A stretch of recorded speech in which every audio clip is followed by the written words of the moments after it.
कहते हैं cowards die many times before their death. कायर मरने से पहले कई बार मरते हैं, लेकिन दूसरी तरफ कई बार कहा जाता है कैरेक्टर इज डेस्टिनी।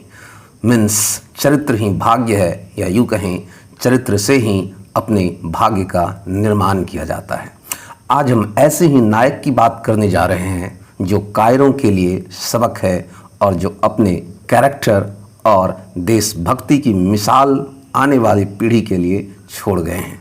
कहते हैं brevity is the soul of wit. कम शब्दों में ज़्यादा बताना ही बुद्धिमानी है। सो मैं कोशिश करूँगा अपनी बात को शॉर्ट रखने की, बट जिनकी बात हम आज करने जा रहे हैं उनके बारे में युगों तक भी बोला जाए तो कम है। Can you guess who am I talking about? Okay, let the cat come out of the bag.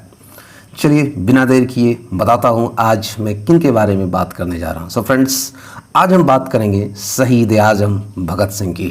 जी हाँ, शहीद आजम भगत सिंह की, जिन्होंने अपनी सरफरोशी की तमन्ना से लोगों के मन में इनकलाब की भावना जगा दी थी। उनके द्वारा ही बोली गई ये लाइन थी, सरफरोशी की तमन्ना अब हमारे दिल में है, देखना है जोर कितना बाजुए कातिल में है। अगली कुछ एपिसोड्स भगत सिंह के जीवनी पर आएगी। आई प्रॉमिस कि आपको उनके बारे में बहुत कुछ ऐसा जानने और सीखने को मिलेगा जो आपको इंस्पायर करेगी। After all he is a legend for all of us. Hi guys, मैं हूं आनंद झा और आप मुझे सुन रहे हैं यूट्यूब चैनल HD कहानियाँ पर। HD कहानियाँ बोले तो हार्ट टचिंग कहानियाँ।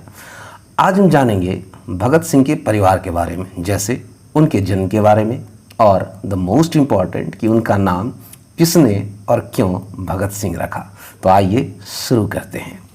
बात उन दिनों की है जब हमारा देश अंग्रेज़ों का गुलाम था।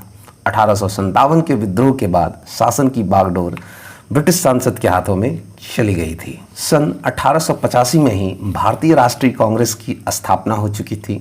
सन 1905 में बंगाल के विभाजन से वो शोला भड़का जिसने जल्द ही धधकती लपटों में तब्दील होकर सारे मुल्क को अपनी गिरफ्त में ले लिया।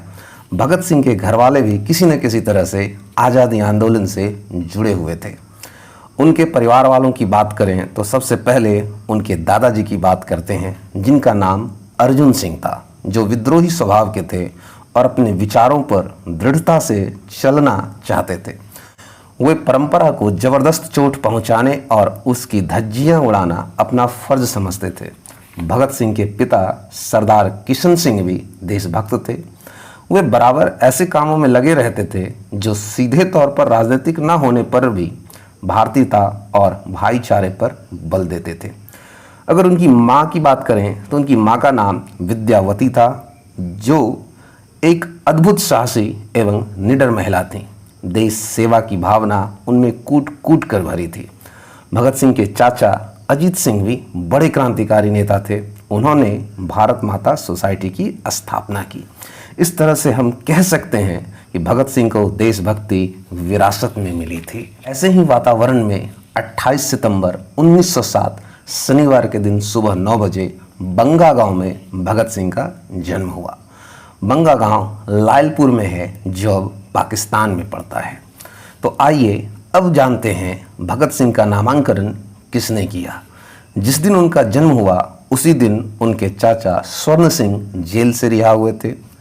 पिता किशन सिंह नेपाल से लौटे और सरकार के खिलाफ बगावत के आरोप में चलाए गए मुकदमे में जमानत पर रिहा हुए।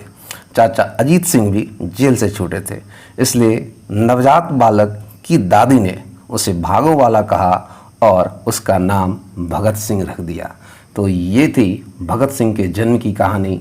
आगे की एपिसोड्स में हम उनके जीवन के अन्य पहलुओं पर बात करेंगे। एपिसोड्स मिस ना हो इसके लिए चैनल को ज़रूर सब्सक्राइब करें। अगर आपको हमारी मेहनत अच्छी लगी तो शेयर ज़रूर करें। धन्यवाद, आपने अपना समय दिया। मिलता हूँ फिर से। जय हिंद, जय भारत। एक चीज़ मैं आपको याद दिलाऊंगा, इस चैनल पर अब सप्ताह में 2 बार आपसे मुलाकात होगी। पहले केवल 1 बार आपसे मुलाकात होती थी, अब जो है आपसे 2 बार मैं मिलूँगा। पहली सैटरडे को और दूसरी ट्यूसडे को। जी हाँ, लेकिन टाइम क्या रहेगा? सुबह के 9:30 बजे। हर शनिवार और मंगलवार सुबह 9:30 बजे ऐसी ही रोमांचक, ऐसी ही हार्ट टचिंग, दिल को छू लेने वाली प्रेरक कहानियाँ, जीवनियाँ सुनने के लिए आप मुझसे जुड़ें। कहीं ना जाएं, सिर्फ कहाँ जाना है, HT कहानियाँ।